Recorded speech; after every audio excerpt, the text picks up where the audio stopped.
Let's talk about methods of infusion, particularly when dealing with small gauge catheters like the 24 to 28 gauge or 1.1 to 2 French size, commonly used in neonates and infants. Infusion pumps. Now, the type of infusion pump used will vary depending on the facility, but one thing remains constant. The pump must be capable of generating adequate pressure to overcome the resistance of the narrow catheter lumen. Take the 28 gauge catheter, for example. It requires constant flow and higher infusion pressure. If the occlusion alarm pressure is set too low, you'll get frequent false occlusion alarms, which can disrupt therapy and lead to unnecessary troubleshooting. But here's the key point. While increasing the alarm threshold is necessary, we must ensure that the occlusion pressure never exceeds the catheter's burst pressure. That's a serious safety concern. In most cases, adjustments to the occlusion alarm settings should be handled by the biomedical department, especially for specialized neonatal equipment. Heparin usage. Because of the catheter's small size, some hospitals opt to add a small amount of heparin to the primary infusion solution. This helps prevent thrombus formation at the catheter tip and can extend the life of the line. However, this should always align with institutional protocols and pharmacy guidelines. Infusion of fluids. It's important to remember that catheters of this size, especially 28 gauge, must be continuously infused with fluid. Even short pauses in flow can lead to occlusion, and once occluded, these small catheters are often unusable. Bottom line, select pumps capable of handling the required pressure. Collaborate with Biomed for alarm adjustments. Consider heparinized infusions when appropriate, and most importantly, ensure continuous infusion to maintain catheter patency. These small lines are delicate but essential, and proper infusion management makes all the difference in outcomes. Now let's go over flushing protocols, which are crucial to maintaining PICC line patency and preventing complications such as clotting or medication interactions. Syringe size. First, always use a 10 milliliter syringe when flushing a PICC. Why? Because smaller syringes, especially the 1 milliliter syringe, generate much higher pressure and can rupture or damage the catheter. This is a significant safety concern, especially in neonatal and pediatric patients. Also, saline locks are not validated for CVC use in this population, so they should be avoided. Flushing volume. The volume of your flush should be twice the total volume of the medication and any add-on tubing.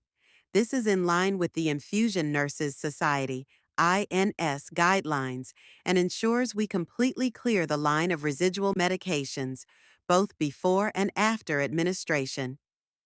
Flushing frequency. For most 26 gauge or larger catheters, best practices include heparinized saline locking every 6 hours to help maintain patency. Although this isn't currently part of our facility's protocol, it's important to be aware of the standard recommendations. Always flush the catheter before medication administration to check for patency and avoid interaction with incompatible medications. After medication administration, to clear the line and prevent mixing with subsequent infusions. Positive pressure. Flushing, use positive pressure technique during your final flush to prevent blood from refluxing back into the catheter. Follow your hospital's policies, procedures, and the manufacturer's specific recommendations for the catheter you're working with. In summary, stick with 10 milliliter syringes, use proper flush volumes, maintain consistency with flushing before and after meds, and apply positive pressure to maintain line patency and prevent occlusion. These steps are small but powerful when it comes to preserving catheter function and preventing complications. Let's continue with a deeper look into turbulent flushing and how it helps maintain catheter function and integrity. Turbulent flushing, what and why? Purpose. Turbulent flushing is intended to dislodge blood, fibrin, and cellular debris from the catheter wall to prevent occlusion. Technique. This uses a push-pause or start-stop motion on the syringe plunger to create turbulence inside the catheter. It's important that this technique replaces straight, continuous flushing, as the turbulence is more effective in clearing potential blockages. Syringe size and pressure considerations. Syringe size matters. Remember, smaller syringes generate higher pressure. A 3 milliliter or 5 milliliter syringe, for instance, can easily exceed safe pressure limits, risking damage to the catheter or even rupture. Stick to 10 milliliter syringes for flushing and administering meds. This is the safest default. Occlusion and catheter material. Burst strength. Not all catheters are built the same. Silicone catheters have a lower burst strength. Polyurethane catheters are generally stronger for their size. Avoid using excessive force at any time. If resistance is met, stop immediately and assess the line. Never force fluid through. Medication administration guidelines. Always use a 10 milliliter syringe for medication administration to maintain safe pressure. The pharmacy may pre-dilute medications to assist with accurate dosing and prevent transfer errors. Never use syringes smaller than 5 milliliters on syringe pumps. They can generate dangerously high pressure.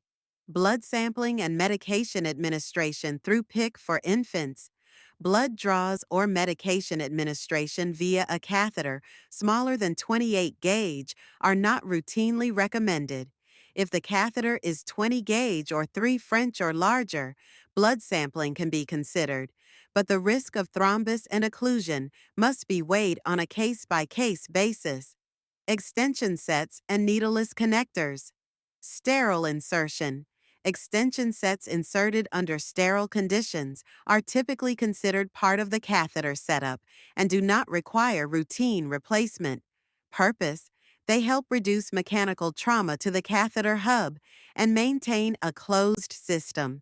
They must be luer locking to prevent dislodgement. Placement tip: always attach extension sets to the distal end, not directly to the catheter hub, in accordance with hospital protocol. In summary, use turbulent flushing to prevent occlusions. 10 milliliter syringes only. They're safer and reduce pressure risks. Be aware of catheter burst, strength, and material. Avoid routine blood sampling through small catheters. Use luer locking extension sets to protect catheter integrity. Proper flushing and maintenance not only extend catheter life, but also protect our most vulnerable patients from serious complications. Now, let's review catheter occlusions, focusing on mechanical occlusion. Understanding the types of occlusions and their causes can significantly impact our ability to troubleshoot and prevent issues. Types of catheter occlusions. Partial occlusion. You might be able to withdraw and flush the catheter, but the flow will be sluggish. This often indicates some degree of blockage that could escalate. One-way occlusion. You can flush the catheter but cannot withdraw. This suggests a partial blockage in the direction of withdrawal. Total occlusion. Neither flushing nor withdrawing is possible. This usually points to a complete blockage, and it requires immediate attention. Etiology: what causes the occlusion? Occlusions can occur for several reasons, including mechanical occlusion. This is due to physical issues such as kinks or improper catheter positioning. Drug or mineral precipitation. Some medications or fluids can precipitate inside the catheter, creating blockages. Fungal growth. In rare cases, fungus can grow within the catheter, leading to obstruction. Thrombus formation. A blood clot may form, obstructing the flow through the catheter. Possible causes of occlusion. Problem with the infusion device or IV tubing. Improper setup or malfunctioning pumps and IV tubing can lead to occlusion. Always ensure devices are correctly configured and functional. Problem with the infant. For extremely low birth weight, ELBW infants, lack of subcutaneous fat and joint bending can kink the catheter, causing occlusion alarms. In these cases, extra care is needed when positioning the infant. Problem with the catheter. Poor securement or kinking of the catheter can lead to occlusions. Catheter damage from improper handling is another common cause. Prevention strategies. Infusion device and IV tubing. Set the occlusion alarm correctly on the infusion pump. Ensure all clamps are open to avoid resistance. Lure lock all connections to prevent accidental disconnections and potential blockages. Infant positioning. Position the catheter and secure it properly to avoid joint bending that could kink the catheter. Be particularly cautious with ELBW infants, as their lack of subcutaneous fat makes them more prone to occlusions, especially when their arms are adducted. Catheter securement. Secure the catheter well to avoid movement that could lead to kinks or occlusions. Use transparent dressings for continuous inspection and easy monitoring, ensuring early detection of issues. Never use forceps to disconnect the catheter hub from the IV tubing, as this can crack the hub and cause further damage. Nursing competency. Ensure that all nursing staff are well trained and competent in catheter flushing and other aspects of catheter care to prevent occlusions from occurring. Positive pressure flushing. For heparin-locked PICC, always use a needleless connector that creates positive pressure. This ensures that there's a consistent flushing technique, which is vital for maintaining catheter patency and preventing occlusions. In summary, understand the different types of occlusions: partial, one-way, and total, and their causes. Position infants carefully and ensure proper catheter securement. Regular flushing and correct device setup can prevent many common occlusion problems.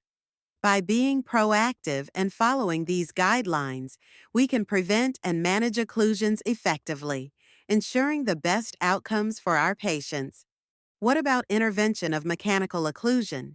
Infusion device and IV tubing. Check the infusion pump for the correct occlusion alarm setting. Adjust, if necessary, after eliminating other possible causes of occlusion. Ensure all clamps on IV tubing are open.